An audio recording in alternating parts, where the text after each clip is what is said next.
The following is a Journey into Comics Network production. What's up, everybody? Welcome to the Best of the Journey into Comics Network, Episode 3, featuring the best of the podcasts featured on the network for the week of October 23rd.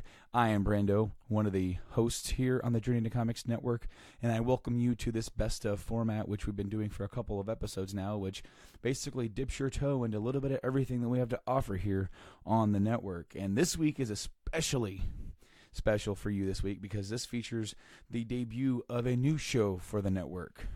The show is called Brews with Dudes, and it is pretty much a spin-off of a spin-off.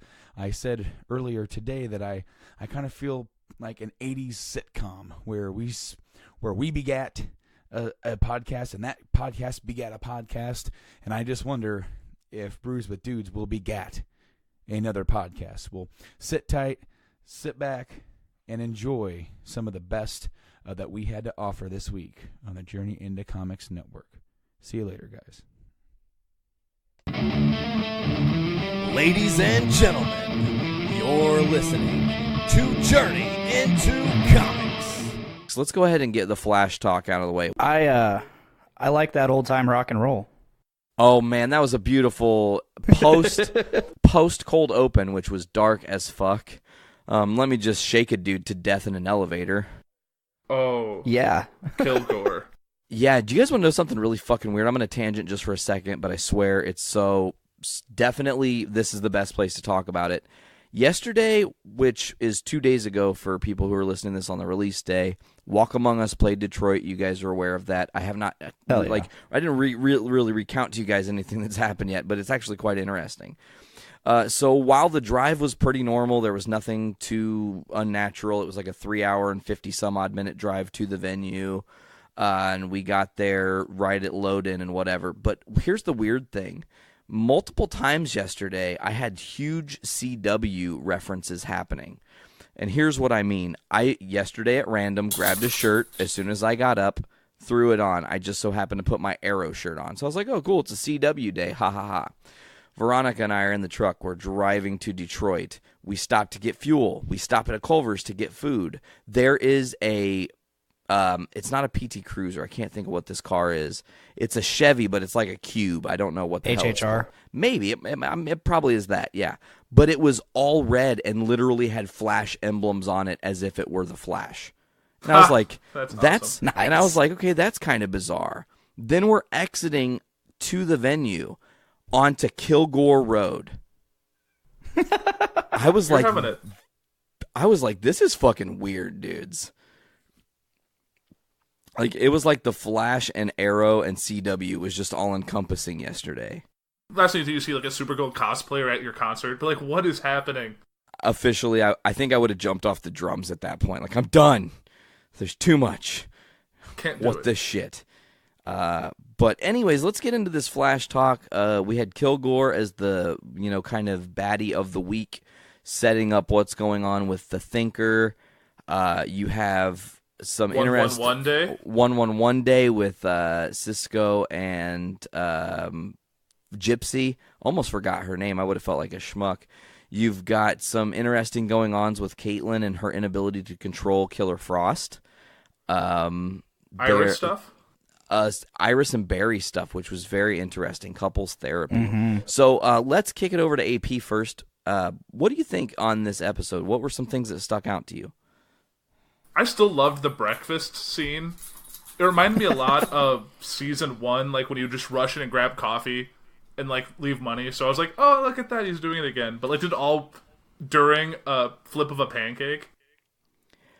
Yeah, just to kind of like really showcase how much faster he is. Oh, and then the him watching Game of Thrones at like 10,000 like frames a second.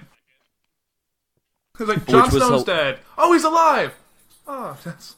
It was funny, too, at the start of that, because he's like, his reaction was like, oh, no, oh, yeah, oh, no, oh. And then, like, Iris is like, what are you doing? And then he's like, oh, Cisco's just catching me up, because, they're like, the internet's a landfill of spoilers now, thanks to Journey into Comics, you assholes. Since we're spoiling this Sons of episode for bitches. everybody, a week old, I don't care. But the funny thing at the end of that was what you said about how, he's like, Jon Snow's dead. Oh, he's alive. And I just thought to myself, like, man, for anyone who hasn't watched GOT, who intended on watching it, good fucking job, The Flash. Cool. At least you know Earth 1 has Game of Thrones. Very solid point. At least, but it's a different cast. That would be hilarious. It's like, Rupert Grint is Jon Snow. Like, what is this? Like, I don't know what's happening. Earth 1's Ned Stark survived. Oh my god, that would be crazy. But the crazy thing is, because he survived, there was like zero drama throughout the entire show. Oh, that's So it basically interesting. just turned into a sitcom. It's like Seinfeld or Friends, but it's with the Game of Thrones cast. Yes. Yeah, that show would be totally different if Ned Stark was still alive. Oh yeah. That show goes nowhere fast. Hold on, I gotta talk a hypothetical. Who the fuck is the Kramer of the Game of Thrones, if that's the way the show goes out? Who's just the lovable idiot that just busts in at inopportune times? Hodor? Oh my Sam. god, that's great. Samuel Tarly. Oh, that's even better. That's better, yeah. Oh man, but I could kind of see Samwell kind of more as a Newman character, though. Mm. I would, Littlefinger would be maybe, Newman. Maybe Braun. oh, Littlefinger as Newman is better. Yeah, See? let's get back. We can do a whole episode about what if Game of Thrones. Was Seinfeld? Oh man, yeah. What if Seinfeld? maybe we should do that for a Patreon exclusive. Oh my god. After Game of Thrones wraps, we'll do a whole what if special, and we'll take concepts and just like, what if Game of Thrones was in the step-by-step universe? And it's about the Lannisters. Oh my god. Oh, that's dumb. I'm sorry, guys. Anyways, back to The Flash. Damn it. Yeah. This is Tangent-Castrophe. Well, one thing I really liked about the way the second episode of Flash took is that all the groundwork that Iris had laid, like over the summer and in episode 1, Flash just throws it out the window. It's like, oh, I know what to do. I'm the Flash. I got this. And just disobeys everything that she'd laid down. Like, all right. I found it super interesting that they did the couples therapy thing, and like, I guess if it was me and I had to go to couples therapy and I was also a superhero, I would better think about some of the things that may happen while we're in that meeting that don't make us look like we have miscommunication, because Iris and Barry don't have miscommunication. They're really good at communicating for the most part. But to the psychiatrist who is seeing them in couples therapy, they seem like a hot It's fucking like, why are you mess. taking notes? That's not a problem. Oh, I'm just taking notes. I have to go. You're not going to write down that he just left, right? Yes, I'm going to write that down. But what was your favorite part about the episode, Blaine? Oh, that's a good question. I mean, as dumb as it sounds, I really enjoyed the bear. Oh god damn it, what's his name? I had it in my head. Bob. I love the Bob Seger, the whole Bob Seger scene. Oh, you're talking about. I can't get away from it. He did what, Risky Business? Yeah. Is that the Risky Business thing with Tom Cruise? Mm-hmm. And I'm a big Bob Seger fan, so like just to hear that come on, I was like, oh hell yeah. But no, I enjoyed the new suit. I enjoyed how in the trailer they made the new suit like basically just complete comic relief for the trailer, but in the actual show it was the villain using the suit against him. Yeah, it made for an interesting thing because the Flash has mostly operated without having too much tech. I mean, he obviously has some tech, but his high speed is the most important thing. Being Cisco, he's a genius. He wants to make everything a step up for his hero friends. He's always constantly I want to know when Cisco sleeps. If he's making gear for every member of Team Arrow, Team Flash, sometimes the Legends, if Ray needs his suit adjusted or something. Like, what does Cisco get paid to do also?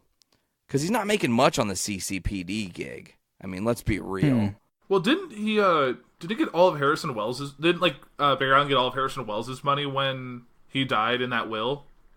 Yeah, but do you think Barry's just writing paychecks to his friends to help Star Labs stay afloat? Yeah. Probably. I don't know. You guys are just like, yeah. Yeah, it's hard. I just love how Cisco keeps mentioning, I love having a satellite. Yeah. Having my own satellite. I love the whole thing with... And it's like, take all of the tech out of the suit. That's...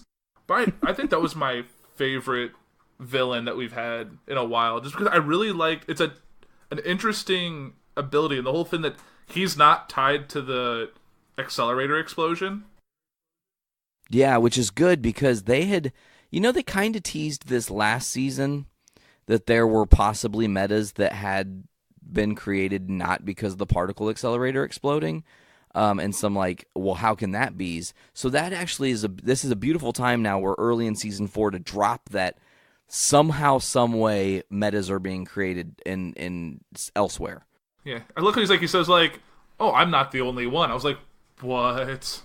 Yeah, and it's only just beginning here. Like the floodgates coming. It makes me think about season 2 with Zoom, and now there's a whole new tier of upper thinking villains. I can't wait for us to get our first return villain speedster this season. Yeah. I'm looking forward to Eobard returning, or maybe we get Hunter to come back in some way. I don't know how you do that. I really like that idea. I would love to see a costume New 52 Reverse Flash.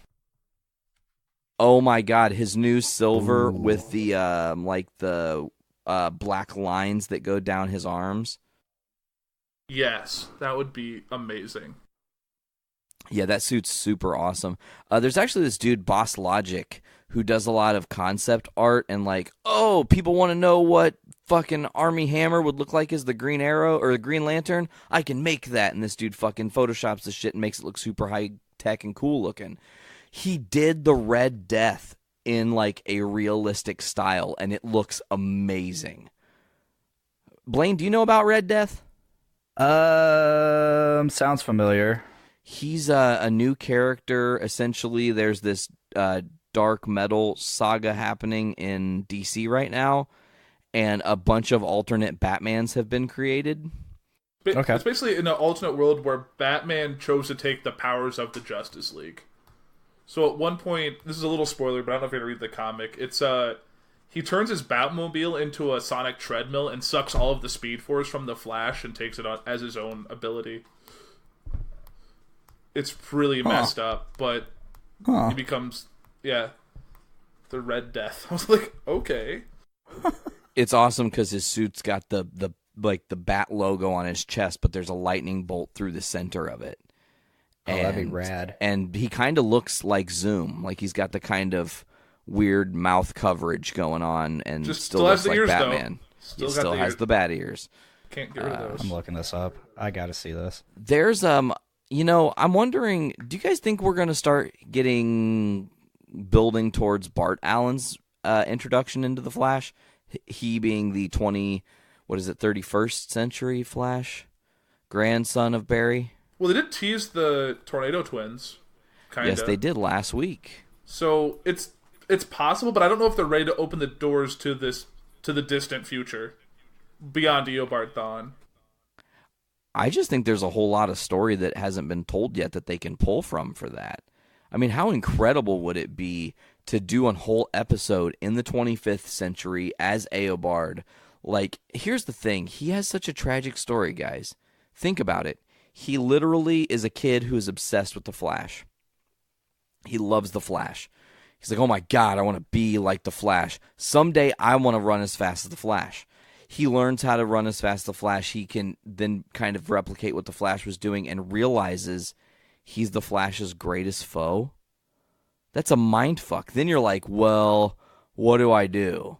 Do I go back and fuck with him and start this thing that we have that creates him to be such a legendary superhero who I fell in love with and wanted to emulate? Or do I break the status quo and not do that, which, of course, he decides to take the darker path? I would just love to see that on TV, Yeah, I know they said at some point when they were talking about the show that they were going to avoid time travel for a bit, but I think that would be a good thing to do in season 5. Oh, yeah. That'd be a good. Of course, what they'll probably do is at the end of season 4, there'll be some epic thing that looks like they're going to change the whole status quo of the Flash, and we'll totally expect that. And then the first episode of season 5 will totally undo that and go back to kind of a normal show. That's their MO. I still wanted like 3 episodes of just Kid Flash as the only speedster. That would have been sweet. We talked about that when we did our like finale breakdown. I wanted what we talked about so bad, and they're like, as soon as they started teasing their trailer, I'm like, well, he's gonna come back in like episode 1, like halfway through it, and that's what was. I was like, all right, just like when they did second season premiere, Flashpoint. It's like season 3 premiere. Season 3 premiere, yeah, like one and done. All right, yeah, Flashpoint. I wanted more Flashpoint. I know they couldn't do much because it would affect all of the other CW shows. They let it run a couple more weeks, and then like you'd have the Flashpoint, Arrow, and Legends, and well, maybe not Legends because Legends might, I don't know, with time it might not have affected them as the same. I don't know, but yeah, it would have affected all the other shows except like Supergirl and Legends. But they could, I guess they could have done an Arrow. I would have watched that. But it would be super interesting. But I know they do it because they don't. There's people who watch one CW show but not the rest. Yeah, you know, I don't get it at all, but people do it. Okay, so let's wrap Flash Talk a little bit here, guys, and get into what we thought about the episode. Personally speaking, I think this is a great stepping stone in the second episode of the season. It's definitely getting my love for the Flash back, and I'm all jacked up and ready for more Flash, more Flash, more Flash. Before we know it, we're going to be at an epic mid-season finale. Before we know that, we're going to be at a crossover event, and the next thing we know, we're going to be at the finale and be like, holy shit, this show, like it's like the Flash literally emulates the character that we're watching because it seems like it happens so fast. Like, I don't know about you guys, but it seems like every season of The Flash just happens, and it's boom, before you know it, it's over, and you're like, fuck. Yeah. I want The Flash again, what?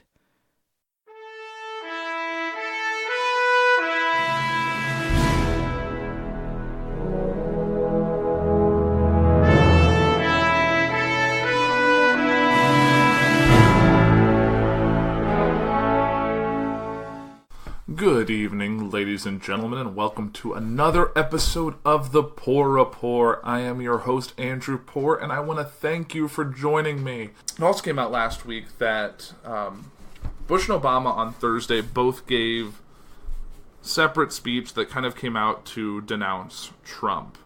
Now, I have the article here. I kind of want to read it because I think both of their speeches, both for different things, both kind of echoed similar sentiments. So I'm going to pull it up here. Because Obama appeared at a rally for Democrat Ralph Norton, who's running for Virginia's governor's race, and then George W. Bush separately was at a George W. Bush Institute event. So I'm going to kind of read some of the quotes I have from this article, which is from the Washington Post. Here's what Obama said. He said, "You'll notice I haven't been commenting on politics a lot lately, but here's one thing I know. If you have to win a campaign by dividing people, you're not going to be able to govern. You won't be able to unite them later if that's how you start. We've got folks who are deliberately trying to make folks angry, to demonize people who have different ideas, to get the base all riled up because it provides a short-term tactical advantage." Which seems very directed at Trump and how he won the 2016 election. George Bush, in his own speech, said, "Bigotry seems emboldened. Our politics seem more vulnerable to conspiracy theories and outright fabrication. We've seen nationalism distorted into nativism, forgetting the dynamism that immigration has always brought to America. We see a fading confidence in the value of free markets and international trade, forgetting that conflict, instability, and poverty follow in the wake of protectionism. We have seen the return of isolationist sentiments, forgetting that American security is directly threatened by the chaos and despair of distant places, where threats such as terrorism, infectious disease, criminal gangs, and drug trafficking tend to emerge. In all these ways, we need to recall and recover our own identity. And one thing that the article also goes to mention is that noticeably both men choose the word cruel to describe the state of our politics. Obama said, "Why are we deliberately trying to misunderstand each other and be cruel to each other and put down each other? That's not who we are." And Bush said, "We have seen our discourse degraded by casual cruelty. At times it can seem like the forces pulling us apart are stronger than the forces binding us together. Argument turns too easily into animosity. Disagreement escalates into dehumanization." Now, it's kind of crazy that it's come to a point where Bush and Obama have come out and kind of denounced what America is turning into under the Trump administration. Now, both of them probably have criticisms about each other, but they're both united in the fact that they want to see America thrive. They want to see America united. They want to see America be the United States, which is what it is. We need to strive to be inclusive, not exclusive, and to think of our fellow man, especially in times of difficulty. We've seen it with the events in Charlottesville. We've seen it in the events in Vegas, and we really need to put our best foot forward and try and really live and put effort into uniting each other instead of dividing. Now, I'm kind of trying to figure out the best way to move forward in my show, because obviously what's been going on, it's kind of hard to think you can segue from one topic to the next. Obviously, I try and be somewhat humorous in the show, but sometimes it proves difficult. But I'm going to try and move forward either way. So it's come out, another bill has actually come out that's going to halt election meddling on social media. So this will affect websites, apps, search engines, social media, and networks with over 50 million unique visitors. And it's able to put social media on par with radio and TV with their disclosure requirements. This is a lot to prevent people donating, people creating false stories, foreign governments putting out their own propaganda to sway elections. And it's going to put them under the same requirements and the same rules as we already see on TV and radio as that form of outreach. So this should, hopefully, if it gets through, will help fix a lot of the problems we saw in the 2016 election going forward with the 2020, the 2018, all those future elections. Now, one thing that Trump has routinely criticized is the fake news and this mainstream media putting out articles that aren't well researched, that are negative towards him. And one news organization that he always seems to praise is Fox News. Now, Fox News put out a recent article that wasn't well researched, and they kind of got duped by it. So, what the article originally said was that a military hero who's a retired Vietnam veteran, very well decorated, was creating a bronze and glass presidential seal that he wanted to give to President Trump as a gift.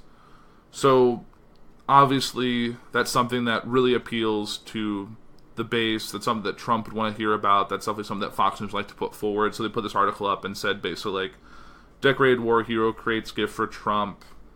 And then it turns out that this person, though a veteran, didn't serve in Vietnam, wasn't as well decorated as he was, still was making the bronze seal, but it really came out that they pushed the story out because it sounded really good to them without doing the due diligence and the fact-checking. And if this was, say, something that was negative against Trump, and all the articles were put out by a different news organization like CNN or Huffington Post or MSNBC or one of those other news organizations, and they had to go out and say that was untrue, Trump would have pounced on that and really gone all out. But when this happens, they did a quick retraction, a quick statement, no word from Trump about it. So it kind of shows the dichotomy of almost like in Trump's administration, Fox News can do no wrong, and every other news organization is fake and are spreading lies and just trying to discredit them any way he can. And it's kind of ridiculous. News organizations do make mistakes, and they need to correct them.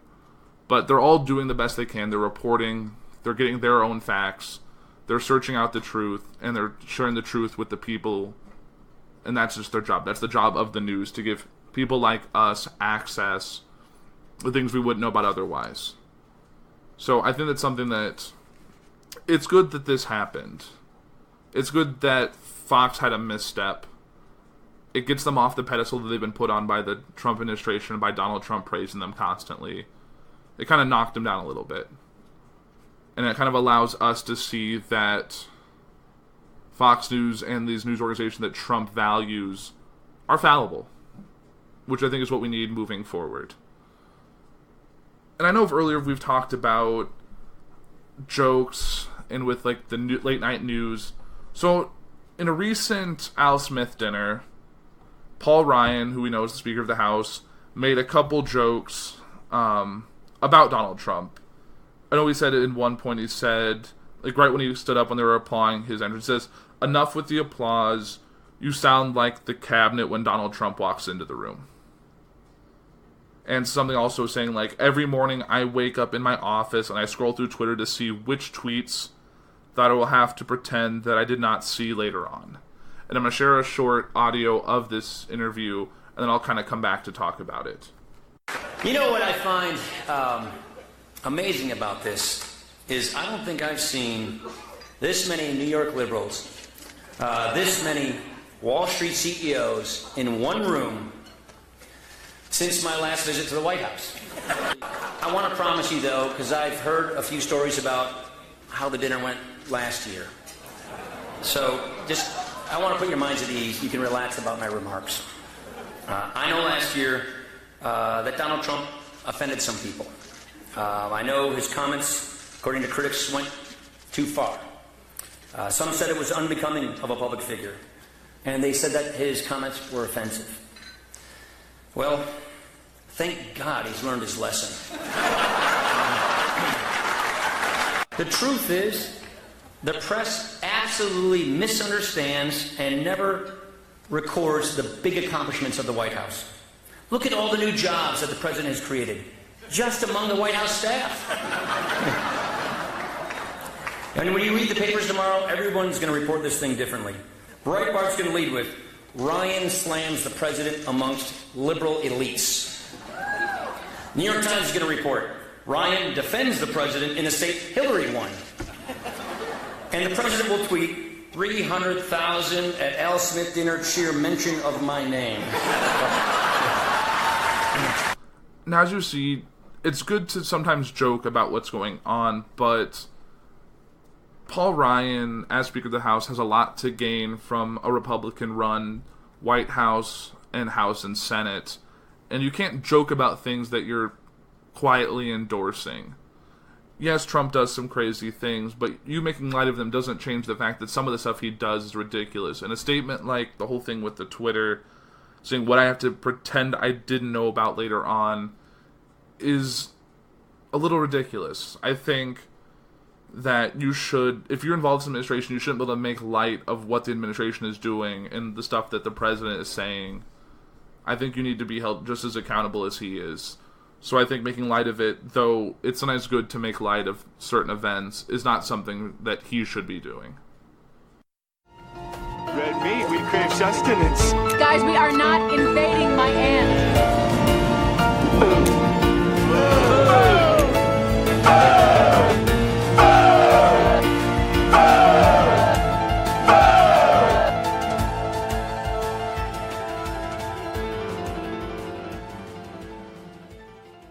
AP, you failed to mention one of the most important things about this episode of Foodies Watching Movies. It is episode 4 of season 2 of Foodies Watching Movies, and I'm so glad that we can all just kind of be here today to riff.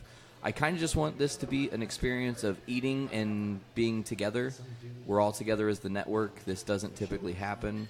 There are conversations that are going to just kind of be happening, so if you're having a conversation and you want it to be a part of what we're doing, please feel free to speak. Just be mindful if other people are trying to do that too. Save your thoughts, but I want to know you guys, because really this is interesting to have you two together so much today. It's like a poor dick day of doom or something. Ooh. The poor dick day. The poor dick day. Oh. I think that It's like every day a poor dick day, right? I know so much about AP and the food. Oh, you totally hold the mic. Shit, why are you not doing that? That just makes even more sense. Man, see, this is why Sarah. Okay, turn the mic. No, you're gonna break it, bro. Turn the microphone itself. The physical microphone. You're breaking it worse, Blaine. What are you doing? Turn it. Oh my gosh. Thank you. This is not. I think we just got the best of clip for this week on this show. Dick and Puhr can't figure out the microphone. It'll be around that. Yeah, the mic cable should be good. Make sure it's pushed in. Yeah. Is it kind of giving resist? Oh, it's locked in. Yeah. Okay. We can edit any sort of loud noises that came with that out of that. There, man. Keep it authentic. Keep it cult. I'm gonna start adding in noises that shouldn't go in a podcast. Oh, I love that. Like people just talking and there's like a yeah. It's like one of those dog squeak toys. Squeaky. Squeaky or like the New England situation. What was that? I don't understand it. I was there, but I don't understand. It what was that so was. weird. We were trying to record Butt Stuff podcast on my board, and there was radio frequencies, and they were talking about the New England. That's right. What was it? Okay, I remember now. Situation. I did that 2-hour podcast since then, so my brain is completely scrambled. A little bit. That's okay. I was doing production of the podcasts while you were podcasting, which was awesome. I was helping them with cards and feeding them donuts, not mouth feeding. I handed them the donut. Just take a bite. He fanned us with big leaves. I probably could have if there were big leaves to have been fanning. I mean, I wouldn't. That's even funnier. Fanning them with bay leaves. Oh, goodness. What I think is funny is that this is our first show that's been recorded that's not been at your residence. It's actually the first podcast we've done on the network that's not been for a con recorded outside of any of our residents. So that's pretty special. And it's so cool that Christos was super nice. And, Mike Norris showing up to the podcast. Holy cannoli. Seats there for you, my friend Areno. Unless, you know what? Let's do this. Do you guys want to switch? Or are you good sitting across from Mike Caddy Corner? Does it need to be? Are you guys? I don't think it really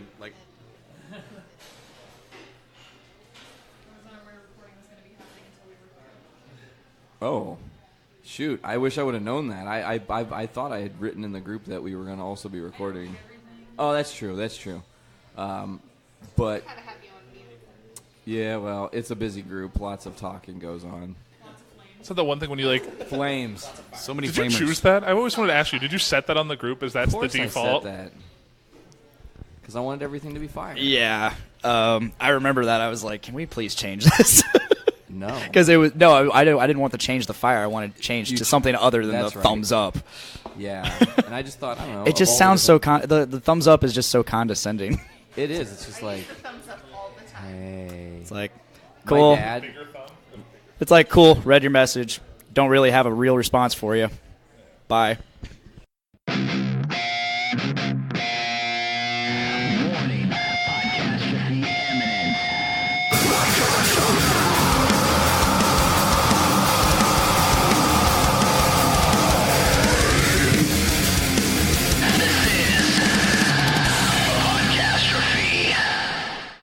If I remember, I have a hard drive somewhere with a bunch of the videos that we used to do. Yep, I remember some of those videos.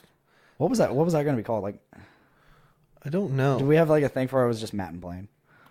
I know you and Justin were going to do something. Yeah, like we that. had the boys from 816. Yeah, and there's a couple videos on YouTube of that up. And then, which I mean, actually, if you look at it, it's kind of although we didn't think about it at the time, I thought about that with you guys a long time ago, and that's kind of led into the roommate stuff that me and Felipe do now. Yeah, because I was actually going to use all this to segue into that. Very nice. But yeah, so you have your YouTube channel, Inator Inator Zim, good old YouTube. Please channel. tell me about this Inator thing. Okay, so my cousin. Let's travel back to high school. Yeah, this is a high school thing, and Halo 3 was the big deal, and nobody wanted to pay for the Xbox Live subscription, so everybody just kept making new email addresses to get the free month. Yeah. And one time I was with my cousin because we would get off work and go play Halo straight through the weekend, like no sleep. I remember your first Xbox Live gamer tag. What was that? The Abe Lincoln one? Abe Lincoln 591. Yeah, Abe Lincoln 591. But Jesus. Oh my God, Abe Lincoln killed me. Yeah, Abe Lincoln killed you. That Abe Lincoln's a dick. Yeah, dude. Fucking asshole. How dare he? But yeah, I was with my cousin Zach, and he's going to make me a new gamer tag, and he wants to spell Invader Zim, and his dumbass forgot the V. And because I kept telling him, like, dude, it's not going to be available. Like, why would an Invader Zim be available? And he's like, well, I don't know, we'll just see. And he's like, holy shit, it's available. And as I'm playing with it, I start getting people like laughing through the mic at us. And they're like, hey, jackass, you spelled it wrong. And I'm like, the hell are you talking about? What are these people talking about, Zach? And I finally look at the name. And I'm like, you forgot the V, dude. And he's like, oh, sorry. He's like, it kind of works, though, because he's like, a grenade, a nade, and then you're just Zim. And I'm like, that's stupid. That's dumb. But I just kept rolling with it, and I mean, it's my name for like absolutely everything as far as like gamer tags, PSNs, my shit on Steam, like everything. I'm just like, it's an Ader Zim. Yeah. And I've tried to brand it a little bit. I've tried to make my logos match the kind of Invader Zim animation style, and I do the Photoshop thing with it, and I don't know, but yeah, that's how it started. Then I came up with the YouTube channel, and I try to post some videos every once in a while, and then my favorite videos I post, because I do some Let's Plays, and I want to start doing some new ones, because I just got some new software. Yeah. But, because I want to do a Nuzlocke challenge. That's what I really want to do. What's that? So I want to do a Pokemon Nuzlocke challenge, where everything's random. So you get a random starter Pokemon. All encounters are random. All gym leader Pokemon are random. Everything's just random. And when you're only allowed to catch the first Pokemon you encounter in an area. So like, I walk into a new area, and let's say I see a Zubat, I have to catch that Zubat or I have to kill it. And then the next encounter, let's say it's a Mewtwo, I'm not allowed to catch. Oh wow. Yeah. And then also if you have a Pokemon faint, it's considered dead, and you have to deposit it. You cannot use it the rest of the game. And when you black out, you're done. It's over. Or if you still have usable Pokemon like in your PC, you're good. But like once you don't have any Pokemon available, GG, it's over. Oh wow. So I want to do a Nuzlocke. Now is this through like some kind of like it's through an emulator. Okay. Like I have an emulator on for several Pokemon games, and I think I'm gonna try it on Crystal. I was about to ask which generation you're gonna go with. I'm a Generation 1 boy. That's where you and I started. Yeah, because you had red version, I think. I had yellow. I started with yellow and silver at the same time. Oh, did you? I thought you had red. No. Andy had red. Andy had red. I had blue version. And then, you had yellow. And then I remember I had both gold and silver. That's the nice thing about being an only child. Your parents are like, oh, yeah, take both. So, but I'm probably going to do it with either Gen 1, Gen 2. But yeah, I just started making Let's Plays, and then eventually me and my buddy Felipe, who also lives in Chicago, we started doing this little mini series called Roommates, and we just do some random stuff on that, and so far people seem to like it. It is quite humorous. Well, thank you. I watch those videos, and I just can't help but think back to the videos we made, and it's like it's all there. Yeah, exactly. It's all there, like the same humor, plus Felipe. Yeah, plus Felipe. Like Felipe, the way like we describe our characters, because we're trying to make it be like real to us. Yeah, but it's a little bit more exaggerated. And Felipe describes me as being the Ron Swanson of the show, and I'm like, I can rock with that. I love Ron Swanson.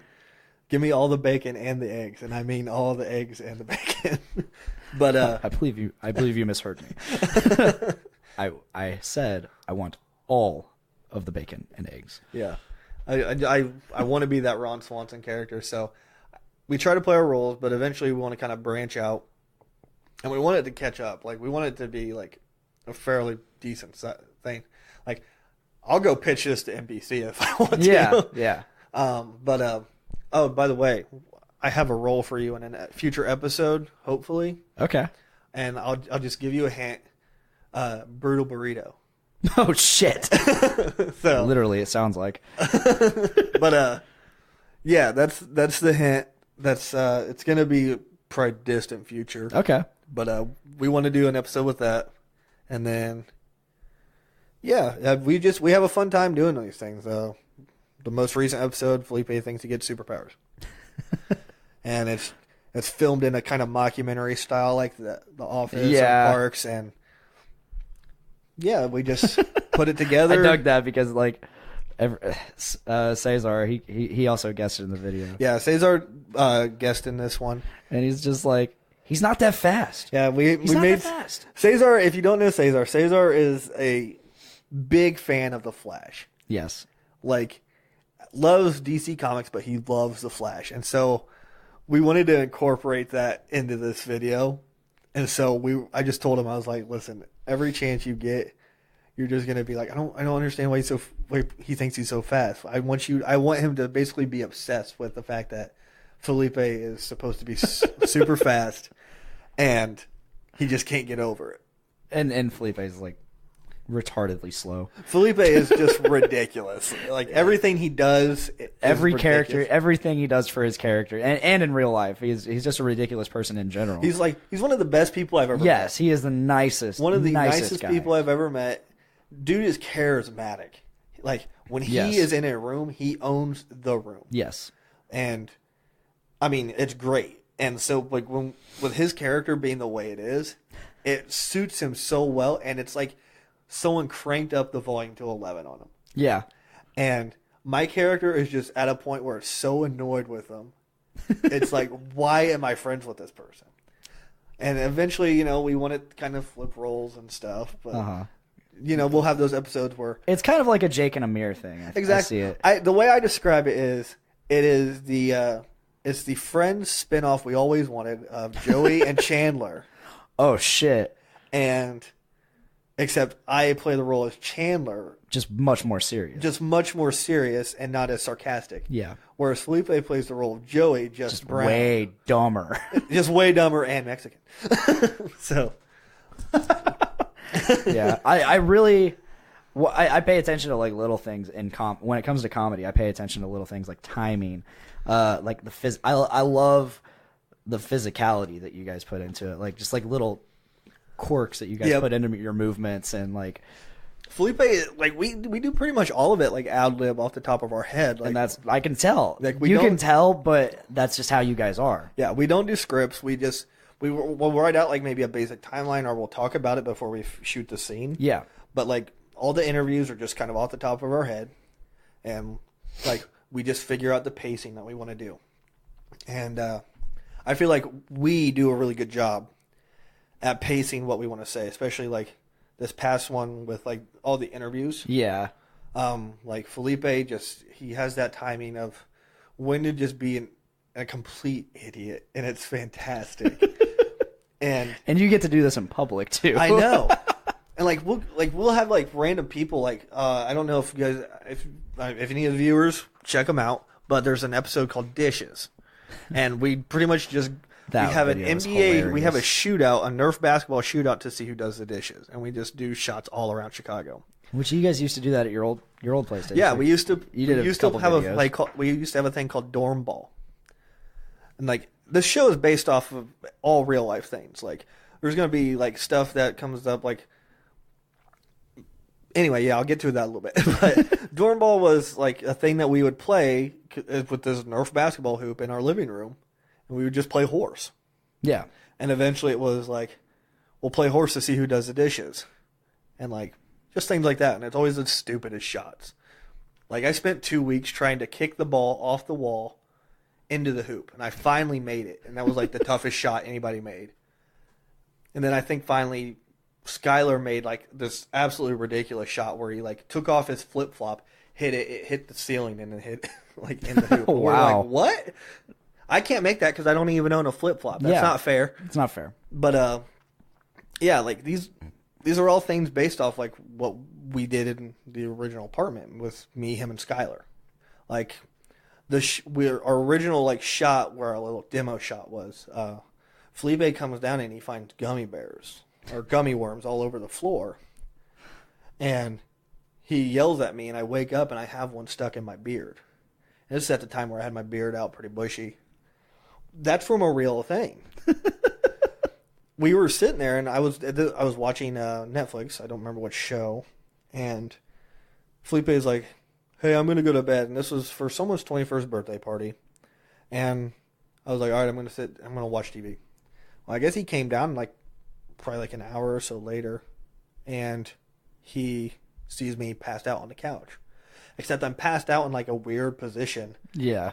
And there's gummy worms all over the floor. And he like yells at me, and I look up at him, and I've got my hoodie on, and I just have a gummy worm in my beard. And he's just like, "What the hell is going on?" Oh my God. I don't remember it. I don't remember passing out. Yeah. Or any of it. But I was gone. Done. Yeah. And then that like just other things were like I put my head through a wall because of a video game. Just out of pure anger. I don't know if I ever told you that. I don't think you did. I was playing Destiny. Yeah. And we were doing a raid. Uh-huh. And this was my first time ever doing it. And I mean, I'm a fairly quick learner. And I'm trying to figure out what's going on. Nobody's telling me. And it's like, just tell me my role, what I need to do, and I'll do it. It's not that hard a concept, I felt like. Yeah. And so I'm like telling these guys, "Hey, you need to tell me what to do." And they're not telling me. We just keep on dying, keep on dying, keep on dying. We've been at this part for like an hour. I'm like, "Guys, tell me what to do." Finally, after I snapped, they told me what to do. But it was too late, and I grabbed the closet door, and I just ran my head through it.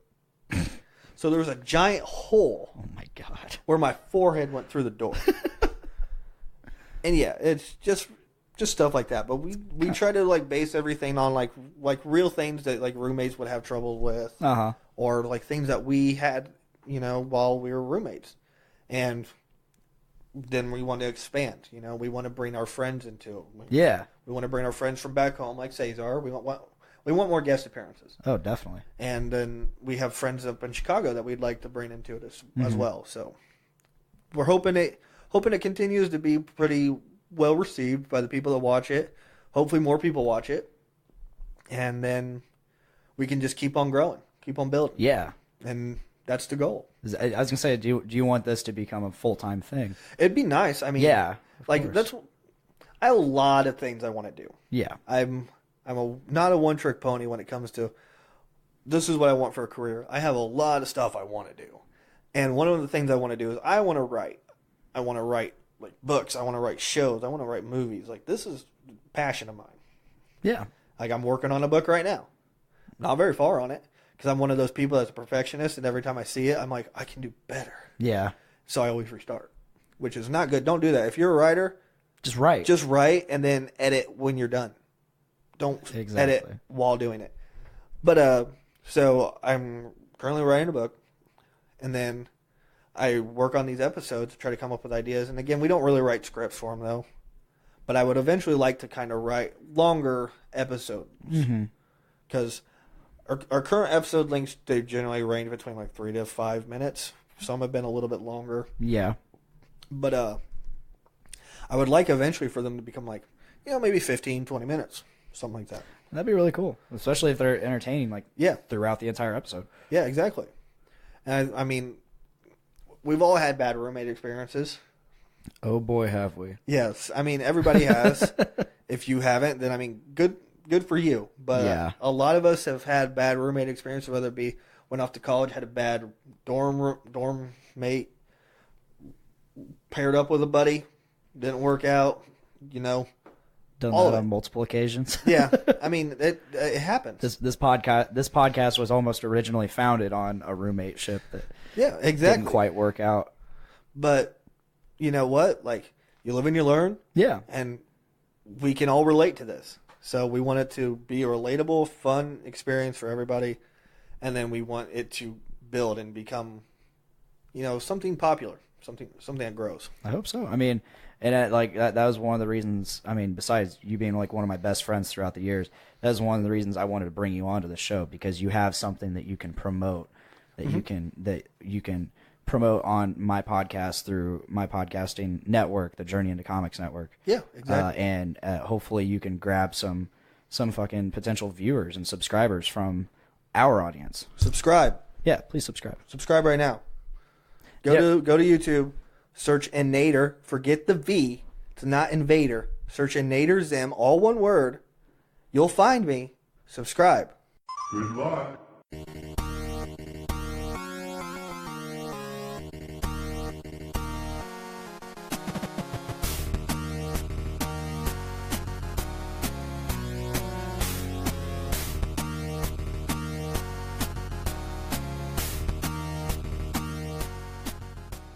Hey, everybody. Welcome to the Game Addicts Podcast, the show where we talk about the modern and retro video games we play and collect. I'm your host, Brando. Joining me here today, sitting in as this podcast player, too, is a good friend, Sarah Van Landingham. Did I say that right?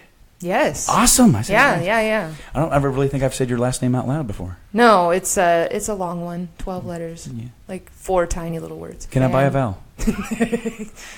So this is a game not similar to Fatal Frame, but the meter reminded me of it. I have brought Eternal Darkness. Have you brought this one as well? Oh, it's such a good one. See when there's doubles, that's how you know it's a good game, you guys. Exactly. It's twinsies again, Eternal Darkness. Now, have you actually played this game? Yes. Did you get stuck yes. at any point and have to restart this game? This game is something else. It's weird. Right? It is one of the more weird games. I never owned it back in the day.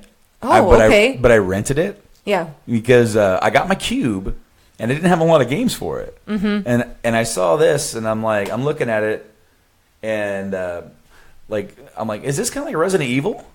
Yeah, it's not really though, because the sanity meter is a totally different game. Right, but like what I was talking about was like the look of like the tank controls and everything. Yeah, that kind of brings me to that mechanic. Yeah, but this game it was definitely something else.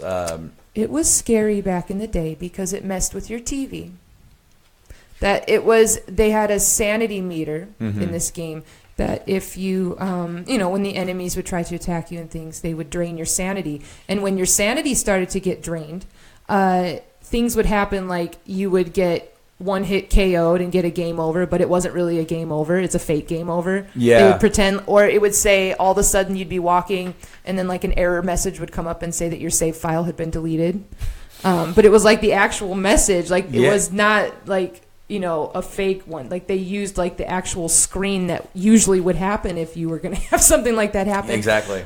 They would mess with the volume controls, and I'm doing the quotations for the radio. The volume controls on your TV, so it would like mess with the picture quality, or I don't know if it messed with picture quality, but it would mess with it would turn the volume up and down like on your TV, and it would I don't know, it was a variety of things like that it would mess with you in quote-unquote real life. Well, because it tried to bring you in. Yes, it was an early way of trying to suck you into the gameplay, yeah. Now, interesting, you actually have an extra sticker, or an extra... I do, that is interesting.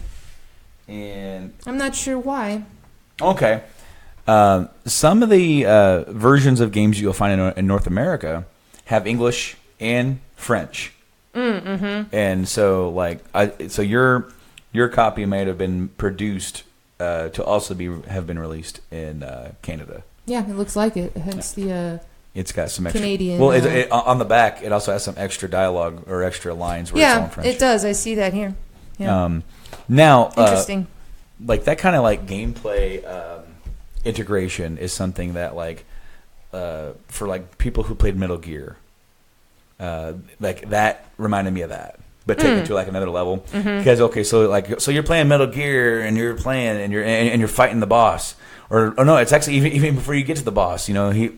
He's all like, the dude's reading your memory card and he's like, "You like Castlevania, don't you?" And you're like, "What?" And then he's like, he's making your controller rumble. Yeah. And then when you're fighting him, you have to switch the character slot to slot 2. Yeah. Because he can predict your input if it's in slot 1. And if you're on the cube version of that game, you have to go through all 4 of those damn things. Yep.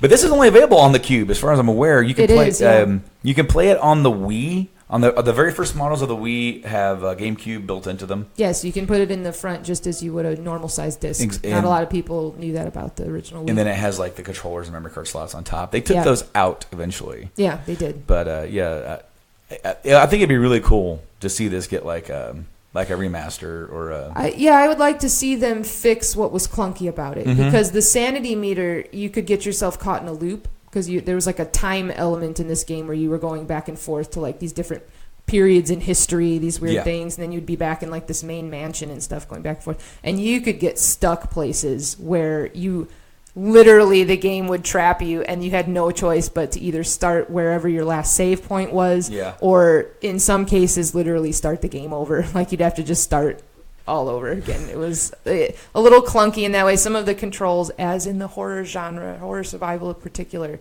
are clunky. But sometimes I would love I feel to like see they it do that on reboot. purpose. Some of the games, when you listen to interviews with some people, they say that they did sometimes. Yeah. Resident Evil in particular, they say, oh, well, that's part of it, just to add to like this dreamlike experience. Tension. Like when you have dreams where you are trying to like run and you can't really run, that kind of thing. But no, I'd just like to have controls that feel good. And next up, Resident Evil. That's a good segue. Absolutely. Like you made my job easier. So this is my my copy, my original. That's not my original one I owned. My original big box copy that I tracked down, because this actually, I didn't start with Resident Evil 1.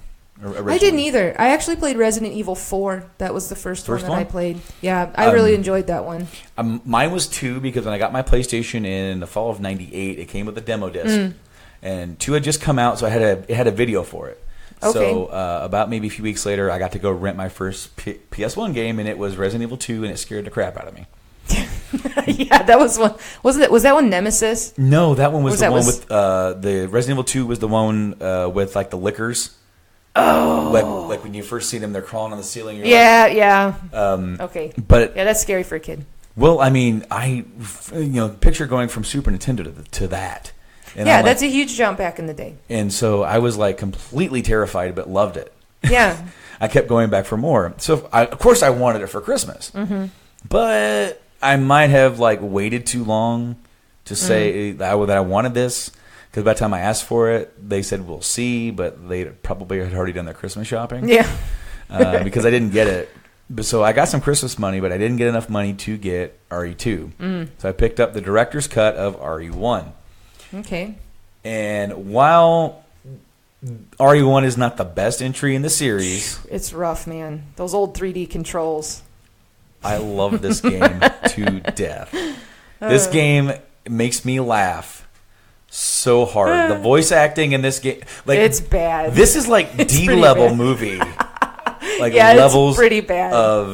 of quality here, and I absolutely love it. It's almost the charm of it. Oh yeah, it's super campy. Yeah. But this copy I picked up locally. It's a little like rough around the edges, but it still has the little styrofoam insert. And one of my favorite things about it is behind the disc is like the lab underneath. Yeah, there's like broken window and blood and a spooky scene. So like cool. the old PS1 games used to come in the big box. And, I remember.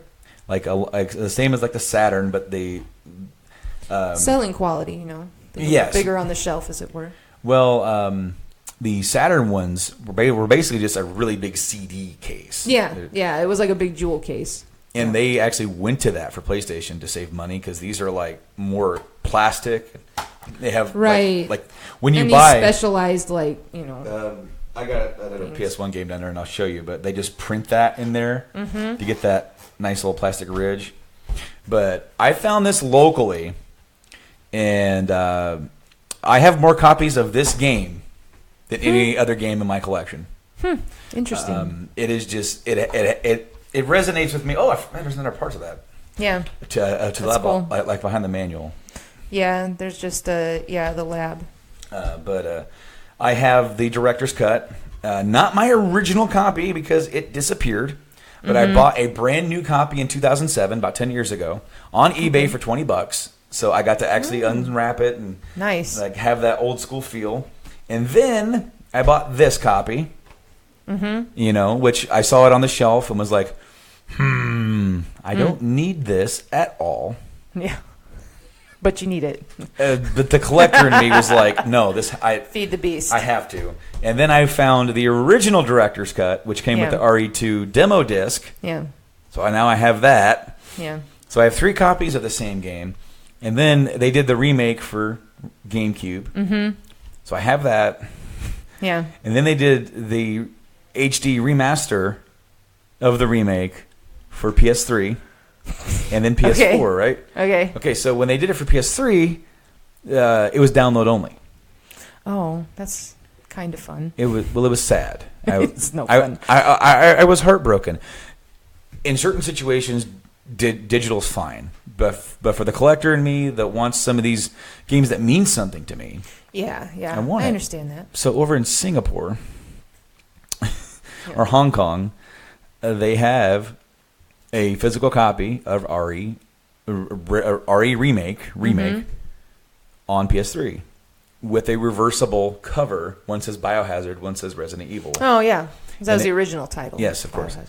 And then it also has 2 manuals, one in Japanese for Biohazard, one in English.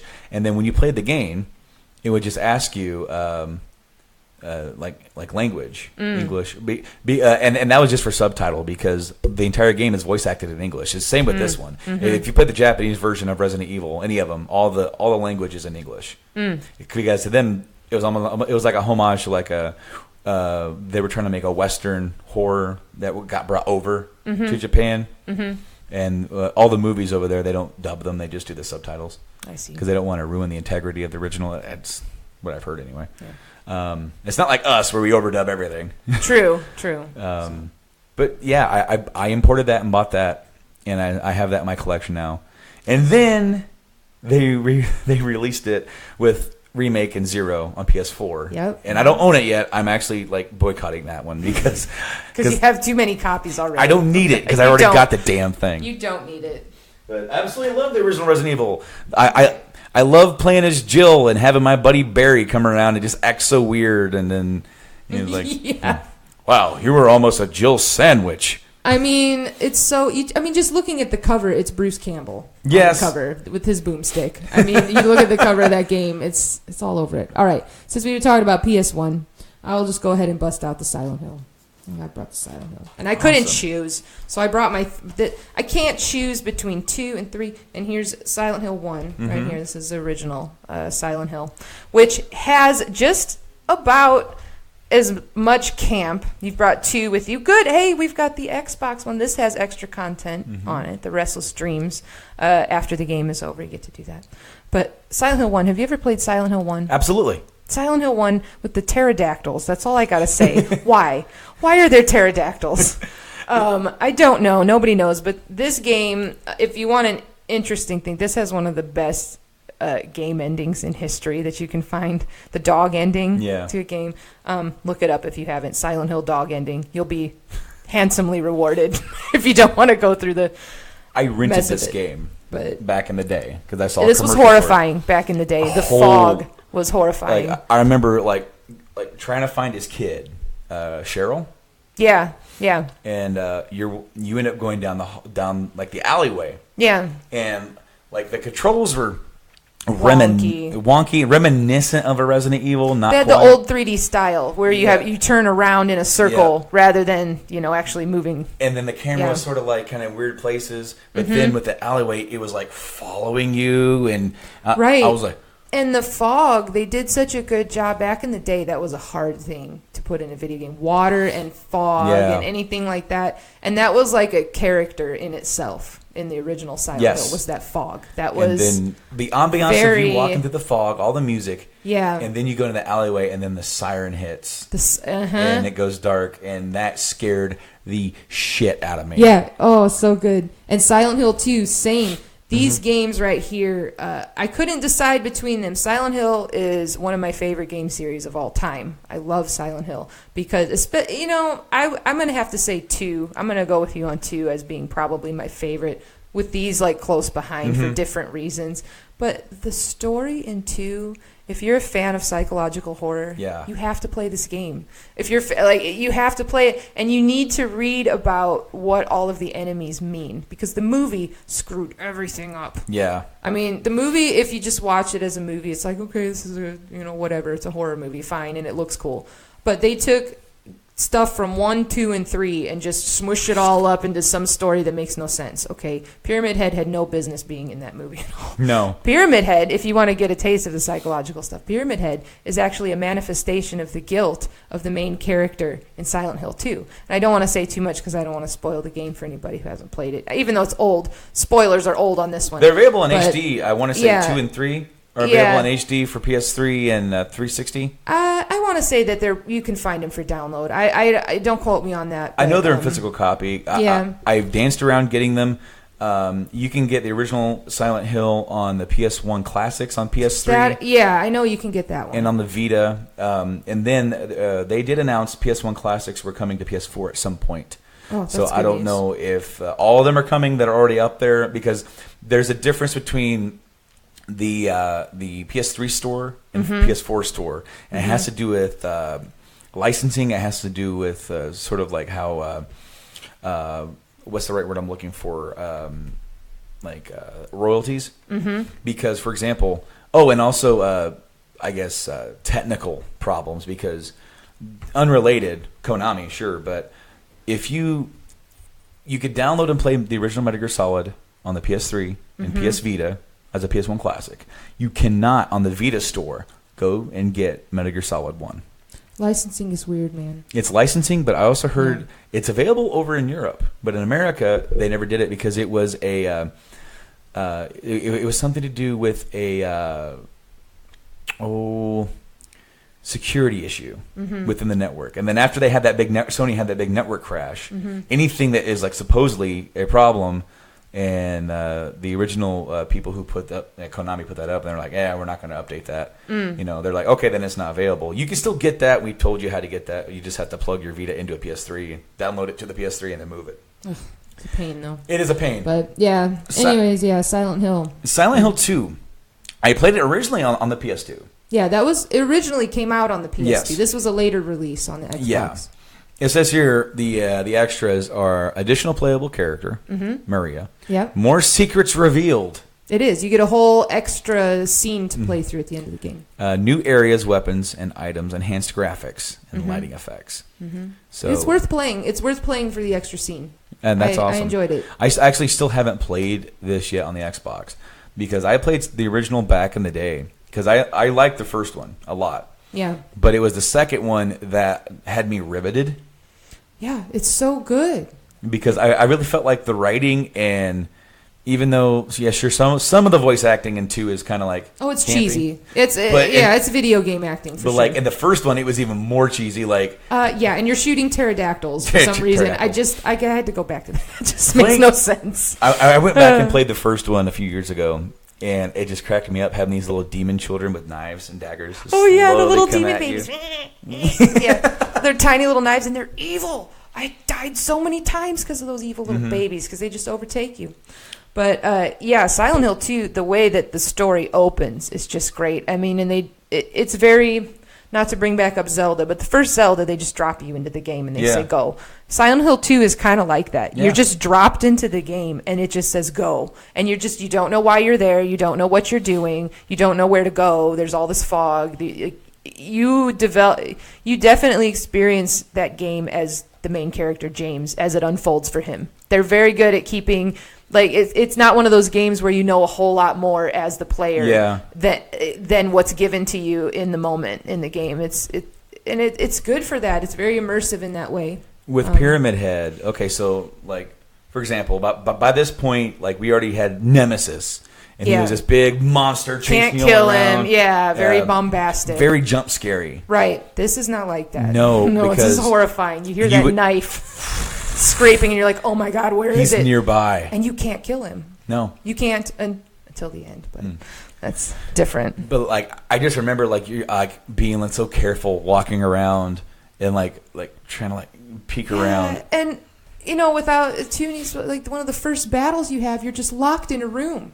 You're locked. You. I think it's the apartment building. Yeah. So one of the first areas that you're in, and the first quote unquote battle that you have with Pyramid Head, you're locked in a stairwell with Pyramid Head just dragging this sword around, and they don't tell you that you're not supposed to fight. You don't know what you're supposed to do. All of a sudden, you're just locked in with this creature that's trying to kill you, and you just have to survive. That's literally how you beat the first boss, is you just survive it, Oh, yeah. It's a good one. And just a nod to Silent Hill 3, I have to say it, is just one of the creepiest games. The Silent Hill 3 is famous for the big bunny heads that have the blood on their faces and like all the circus scenes and all of that stuff and the carnivals and all of that. The main character is very good. You get to play as a female. That's where they got the female lead, I think, from the movie, was out of Silent Hill 3. But anyways, really good story tie-ins in 3 as well. It's definitely worth playing. Silent Hill 4, The Room, is okay, but it's got its own horrific value. But anyways, is it your turn to grab a game? We kind of had Silent Hill at the ready, both of us. I have a few more as well. I have 4 more. I have a handful more that we can go through in a timely fashion. Yeah, sure. Because these next 2 that I have, I don't have a whole lot to say, but I just want to point them out. Devil May Cry. Interesting choice for horror. Yeah. Well, works. It's not so much a horror as it is ambiance. Yeah. Gothic, if you will. It is very gothic. Yes. It fits in with Halloween. The series definitely went on. I have the first one. I hated the second one. And I played the third one, but I don't own it. Okay. This was supposed to be Resident Evil 4. Yeah, I remember hearing something about that. Or this was pitched. And then it repurposed. And then, it all got repurposed. And like Mario Brothers 2. As is a lot that happens within the world of game development. Terrifying action thriller from the creators of Resident Evil. So there you go. The first... see, the thing is that this isn't necessarily a horror because you're playing as a dude who is a complete badass. Yeah. Which is why the Resident Evil movies aren't horror. They're an action flick because, like, literally the Resident Evil games, the early ones at least, you're just somebody with a gun trying to survive the zombie apocalypse. Right, standard. Or mutants, monsters. Right. But then in the movies they have Alice, and she is this Billy badass who cannot be stopped. Yeah. So then it's like, well, there's nothing to fear. Yeah. Other than the situations. Well, this is kind of that way, but I mean, it's just very interesting, and it does kind of pull a little bit from like Castlevania. It has that sort of mood. Yeah. Yeah. And what's funny is that, and then later games, Castlevania would pull from Devil May Cry type gameplay, which I didn't like. I didn't like that. No, I didn't like that either because I leave my Castlevania alone. Because Devil May Cry sort of like started the type of gapeplay that would be seen in like God of War, and right? Which is like the, that action with the timed events, and all of that type of thing, But then survival. Playing this is not really what I expected, but I definitely wanted to bring it up because of its origin and of course like your ambiance and then your setting.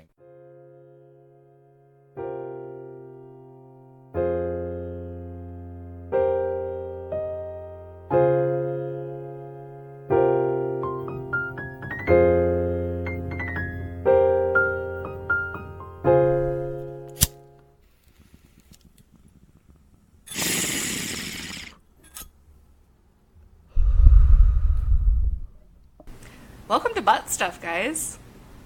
I'm Kate. I'm Joanna. That funny story I was going to tell you. Oh my gosh, yes. Okay. She fucking teased me with this story. I sent her a text to tell her I was on my way, and she's like, okay, I have a funny story to tell you on the podcast. I was like, okay. And then she started to tell me while we were getting ready, and then she's like, but you're not going to hear the end of it until... And I'm like, are you fucking kidding me? I just like to tease Caitlin. Ugh, you're the worst. Okay, carry on. Okay. So you know how when I text you, You know, please tell me right before you're coming over. I'm that was why. I'm Okay, very yes. adamant about, you know, I need to know when you're on your way. Yeah. Because I was masturbating. So Obviously. I really wanted to know if you were heading this way or not. Because that could get really awkward really fast. Yeah. I might come out mad, you know, if you came at the wrong time. Or if I just didn't come at all. Didn't come at the right time. So, I was watching all these fucking videos and I couldn't hear any of them. I had the fucking sound all the way up. Couldn't figure out what the fuck was going on. And then I closed out of it and I saw that I got a text from you that you were leaving. And I was like, what the fuck? Why didn't I hear that? Because my notifications were on too. And I realized that I had my Bluetooth headphones connected and they were downstairs. Uh-oh. Mike was near them, and thank God he did not pick them up. So I had disconnected the Bluetooth, and all was well, but I felt so stupid because I was clicking out of all these videos just furious that none of them had sound. So now I have to go back. Did you try and turn your volume up? Yes. Mine says headphones when I do that. Mine does not. That's actually hilarious. And plus, yeah, on my phone it doesn't bring it up if I'm watching stuff. Mine does. So. Patty. So anyway, that was my funny story. It was worth the wait. Alright, y'all. We're gonna watch this movie. Yep. Oh my gosh. Why did you put the controller so far away? We have already been through this. I just had Okay, we're prepared now. Okay, we're doing this. Oh shit. Not one of those movies. Do we have subtitles? That isn't important. Oh, good. We do, because it's on Netflix and it remembers your preferences. Yeah, but Mike doesn't like it on, so if he gets on, they're off. That's very strange.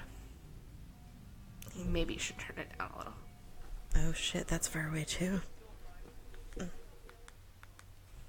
Sack up, Billy. I never realized that's what she was saying.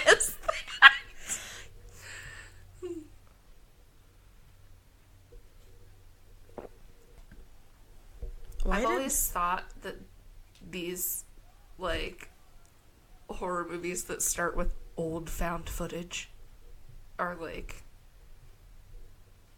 I don't know, just completely fucking ridiculous. But that's what makes them great. Well, Speaking of fucking great, have you watched 31 yet? 3 days ago. Do you love it? Wait, 31? Rob Zombie's 31? No. Oh my gosh, that movie's fucking hilarious. What is it on? I own it. Oh, I okay. bought Well, then maybe I'll borrow it. Yeah. Just smacked my chin on the microphone again. What is that? SOOEE? That's what you say to, like, pigs when you put their food out? Like, suey? Really? Yeah. I've never had pigs. I've never had pigs either. I really don't like pigs. I like eating them, but I don't like them alive. Unless they're the tiny cute ones and they're in videos and I don't have to actually touch them. There's literally 8 people and he brought one joint and she called him a genius. I mean, maybe it's really good stuff. Like, really good. Everybody gets one hit. Okay, bye. Okay, never mind. There's actually 9 people. It's actually been a while since I've watched this. I think Same. it's been since probably the spring. Oh, I think it's been longer than that for me. I probably wasn't really watching it. I probably took a nap to it. This child clad in denim, head to toe.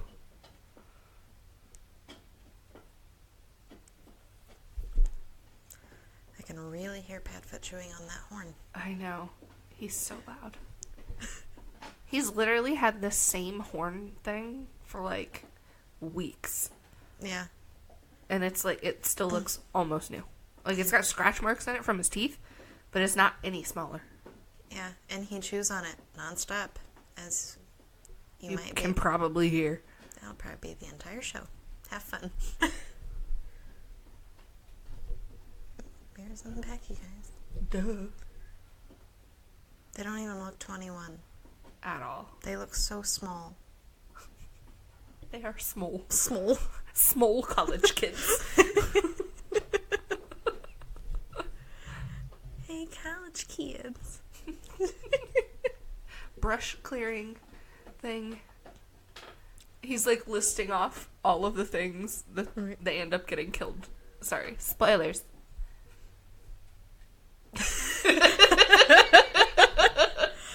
Have you ever wanted to stand on some aisle, and then when you hear someone in the other aisle, you just completely fucking blank-faced? But I feel like I would start fucking laughing. It just I wouldn't would work. be like, I'm just fucking with you, I'm sorry. This reminds me, you know how Mike scares me a lot, and I get mad about it. Mm-hmm. Every time I've tried to scare him, it never works. One time I farted and started laughing, trying to hide behind a door, and I didn't get to scare him that time. One time Brandon had the hiccups, and I thought, oh, I'll scare him, and then he won't have the hiccups anymore. So we were just, like, watching something on TV, like, not talking, and I just said, I'm pregnant. And he looked at me and he said, what? I was like, I was trying to get rid of your hiccups, I'm sorry. Good afternoon, good morning, good evening, good fourth meal. I'm not sure when you're listening to this. My name is Nick. I am a dude, and we're going to drink some brews. I've got a couple friends with me today. A lot of you, perhaps, maybe, have heard of Dr. Dongo. Go ahead and give us a hi. Hi there. He looks just as sensual as he sounds. I've also got my good friend Zach Davidson with me. How you doing, Zach? I'm great. Thanks for having me. Absolutely. Welcome to the debut podcast of Brews with Dudes, where we're going to taste all sorts of different beers. In most cases, they're going to be new beers that none of us have tried yet. And we're going to talk about them. In between that, we're going to talk about dude stuff. But last but not least, we've also got my friend Brett Maxwell with us today. Brett, how are you doing? I'm doing very well. So, Zach, your brew that you picked this week is going to start us off. Did you have anything that you wanted to say about what you brought while I'm cracking them open? Only that I tried to look for something I've never had before. It stuck out in my mind as an island lager, so I anticipate it being, you know, a little fruity, maybe a little, I don't know, honestly. And that's the whole excitement of it. I don't know what to expect. I can tell, seeing it now, it's very pale, and it looks very good. Smells nice and crisp. Little orange peel, maybe? I don't know. You guys are so good at this. I'm such an amateur at this beer thing. At the beer thing, at least. Yeah. Maybe not the podcast thing. Oh, You've been doing good so far. Hey, thank you. Thank you. That's part of the fun, I think, that we're going to try to get into is we're going to have people who know how to, quote, talk about beer and people who don't. Sorry. We're just going to try to find fun ways to describe things. Yeah, so. I'm very excited for that because like I don't know much about it, and it's a nice learning experience. I love Every taste is a learning experience. Oh yeah, true. I love how formal you guys are talking. Like, it's going to devolve as we drink more beer. Yes. It really is very light. That is very light. This is Kona Brewing Company's Longboard Island Lager. I'm almost a little surprised at how light it is, to be honest. You say Kona? Kona, yeah. Kona, I believe they got acquired by Budweiser or Anheuser-Busch. Really? Yeah. I could definitely see why it's would be their island lager. This is something that I could drink if it was a very hot day. I know with certain beers they sit a little too heavy sometimes, and this one's got for a light beer, which I'm not usually a fan of. This one has still a good flavor and doesn't just end up tasting like Bud Light or something of the latter. So this is definitely something I could drink on a hotter day and enjoy. Yeah, it definitely strikes me as something Grandpa would like. Grandpa's not a huge fan of the hops, although this does have a good hop character. It's not much, but yes, I'm also like Brett. I like my beers a little more hitting you in the mouth with some flavor. This is what you call a good warm-up beer. Which is exactly what it is. So the format that we're going with the show and how we're tasting the beers is we ask every dude to bring a brew, and then we're going to try all the different ones that everyone brings. So this is one that Zach brought. I believe I brought some Revolution, the anti-hero. And then I also brought a Bomber, which is going to be like our finale, the 18th Street Hunter Coffee. I'm really excited about that. And then Brett's yours was from Stone, but I don't quite remember what exactly it was. The one I brought, it's actually a limited release by Stone. It just hit the shelves maybe a week or two ago. I've got a coworker that really follows it, and he told me about it and said it came out finally. It's called Vengeful Spirit IPA. It's brewed with pineapple and mandarin, and I'm very excited to try it. That sounds amazing. I'm really into the juicy. Seems to be too descriptive. It's definitely still a really strong beer, but that very fruity forward. They're definitely very tasty and to enjoy all the time. I've not had many beers from Stone, but the last couple that I've had have been very pleasant. So it looks like we are grinding to a halt on the first beer. So we're gonna go refill the glasses, give them a quick wash. I think it's anti-hero time, if I'm not mistaken. So Dr. Dongo. Hey. What's been going on in your world? You're really pushing the Podcastrophe. You've been doing quite a few. Podcastrophe's been a blast. Basically, I like this last weekend I recorded 2 episodes. That's what I mean. Just pushing ahead, just knocking them out. Yeah, it's been so much fun. Like this last weekend, I got to have my longtime friend Matt Wilcox on the show. That will appear this coming week. By the time this is out, it'll probably already be out there. But I was very excited to get him on there because he's got a new YouTube series that he's been doing up in Chicago, which is fantastic because him and I used to do videos together, and I see all of that in his videos, like all the stuff we used to do, and it's just like it's all still there, like the style of humor and all that, and it's great. That's nice. So and then the next day we had the entire Journey into Comics Network podcast bonanza, whatever you want to call it. The family fun day. Yes, the family fun day. Sunday fun day. Yeah, I saw the family portrait. That was nice. You had the horns up naturally. Oh, of course. Yeah, I've always loved helping out with. Yeah, you've been on a few of my episodes. On the Podcastrophe. We're gonna have to do another one here soon, I think. Oh yes.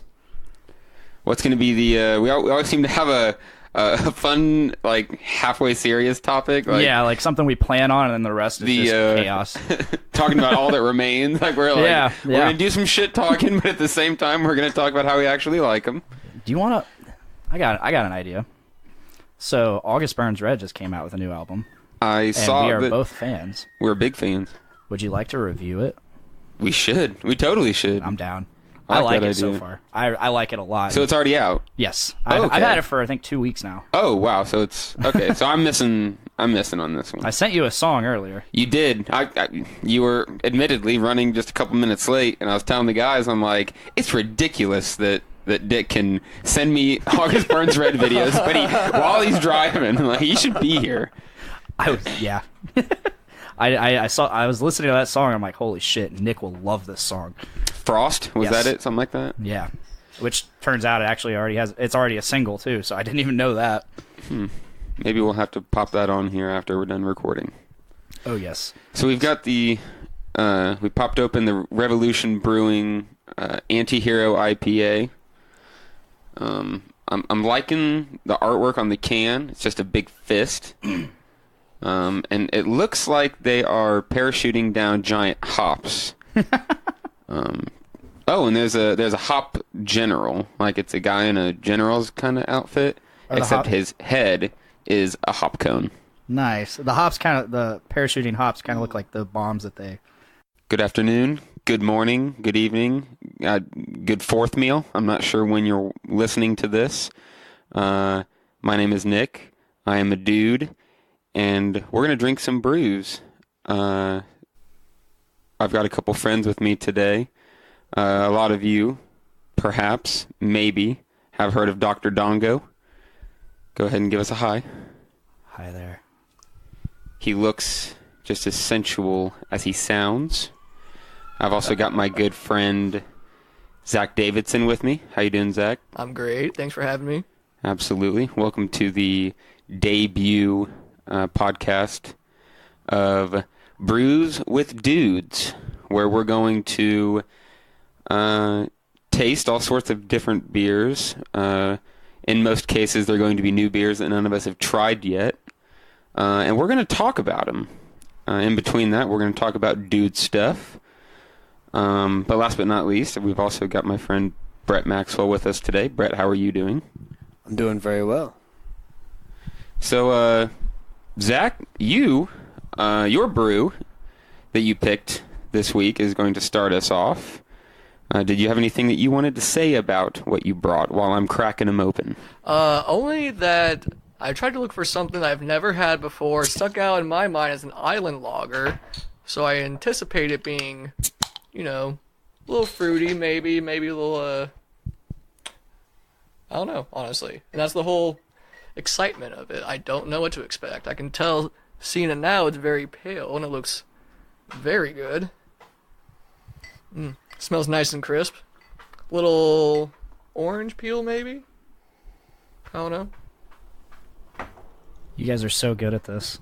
I'm such an amateur at this beer thing. At the beer thing, at least. Yeah. Maybe not the podcast thing. Oh, You've been doing good so far. Hey, thank you. Thank you.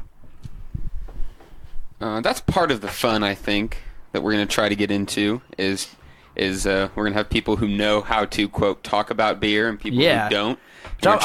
Sorry. We're just going to try to find fun ways to describe things. Yeah, so. I'm very excited for that because I don't know much about it, and it's a nice learning experience. Every taste is a learning experience. Oh yeah, true. I love how formal you guys are talking. Like, it's going to devolve as we drink more beer. Yes. It is very light. That is very light. This is Kona Brewing Company's Longboard Island Lager. I'm almost a little surprised at how light it is, to be honest. You say Kona? Kona, yeah. Kona, I believe they got acquired by Budweiser or Anheuser-Busch. Really? Yeah. I could definitely see why it's would be their island lager. This is something that I could drink if it was a very hot day. I know with certain beers they sit a little too heavy sometimes, and this one's got for a light beer, which I'm not usually a fan of. This one has still a good flavor and doesn't just end up tasting like Bud Light or something of the latter. So this is definitely something I could drink on a hotter day and enjoy. Yeah, it definitely strikes me as something Grandpa would like. Grandpa's not a huge fan of the hops, although this does have a good hop character. A good it's not taste. much, but But yes, I'm also like Brett. I like my beers a little more hitting you in the mouth with some flavor. This is what you call a good warm-up beer. Which is exactly what it is. So the format that we're going with the show and how we're tasting the beers is we ask every dude to bring a brew, and then we're going to try all the different ones that everyone brings. So this is one that Zach brought. I believe I brought some Revolution, the anti-hero. And then I also brought a Bomber, which is going to be like our finale, the 18th Street Hunter Coffee. I'm really excited about that. And then Brett's, yours was from Stone, but I don't quite remember what you exactly it was. The one I brought, it's actually a limited release by Stone. It just hit the shelves maybe a week or two ago. I've got a coworker that really follows it, and he told me about it and said it came out finally. It's called Vengeful Spirit IPA. It's brewed with pineapple and mandarin, and I'm very excited to try it. That sounds amazing. I'm really into the juicy. Seems to be too descriptive. It's definitely still a really strong beer, but that very fruity forward. You're definitely very tasty and to enjoy all the time. I've not had many beers from Stone, but the last couple that I've had have been very pleasant. So it looks like we are grinding to a halt on the first beer. So we're gonna go refill the glasses, give them a quick wash. I think it's anti-hero time, if I'm not mistaken. So Dr. Dongo. Hey. What's been going on in your world? You're really pushing the Podcastrophe. You've been doing quite a few. Podcastrophe's been a blast. Basically, I like this last weekend, I recorded 2 episodes. That's what I mean. Just pushing ahead, just knocking them out.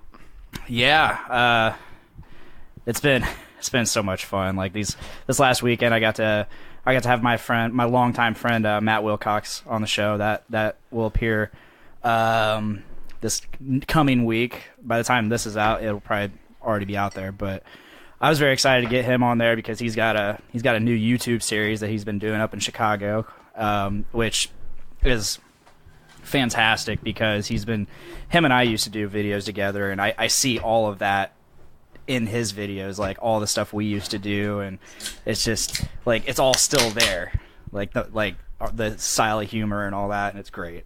That's nice. So and then the next day we had the entire Journey into Comics Network podcast bonanza, whatever you want to call it. The family fun day. Yes, the family fun day. Sunday fun day. Yeah, I saw the family portrait. That was nice. You had the horns up naturally. Oh, of course. Yeah, I've always loved helping out with. Yeah, you've been on a few of my episodes. On the Podcastrophe. We're gonna have to do another one here soon, I think. Oh yes. What's gonna be the? We always seem to have a fun, like halfway serious topic. Like something we plan on, and then the rest is just chaos. Talking about all that remains. Like we're gonna do some shit talking, but at the same time we're gonna talk about how we actually like them. Do you want to? I got an idea. So August Burns Red just came out with a new album. I saw. We are both fans. We're big fans. Would you like to review it? We should. We totally should. I'm down. I like it so far. I like it a lot. So it's already out? Yes. I've had it for, I think, 2 weeks now. Oh, wow. So it's... Okay, so I'm missing on this one. I sent you a song earlier. You did. You were admittedly running just a couple minutes late, and I was telling the guys, I'm like, it's ridiculous that Dick can send me August Burns Red videos, but while he's driving, like, he should be here. I was listening to that song, I'm like, holy shit, Nick will love this song. Frost? Was that it? Something like that? Yeah. Which turns out it actually it's already a single too, so I didn't even know that. Maybe we'll have to pop that on here after we're done recording. Oh yes. So we've got we popped open the Revolution Brewing Anti-Hero IPA. I'm liking the artwork on the can. It's just a big fist. And it looks like they are parachuting down giant hops. Oh, and there's a hop general. Like, it's a guy in a general's kind of outfit, except his head is a hop cone.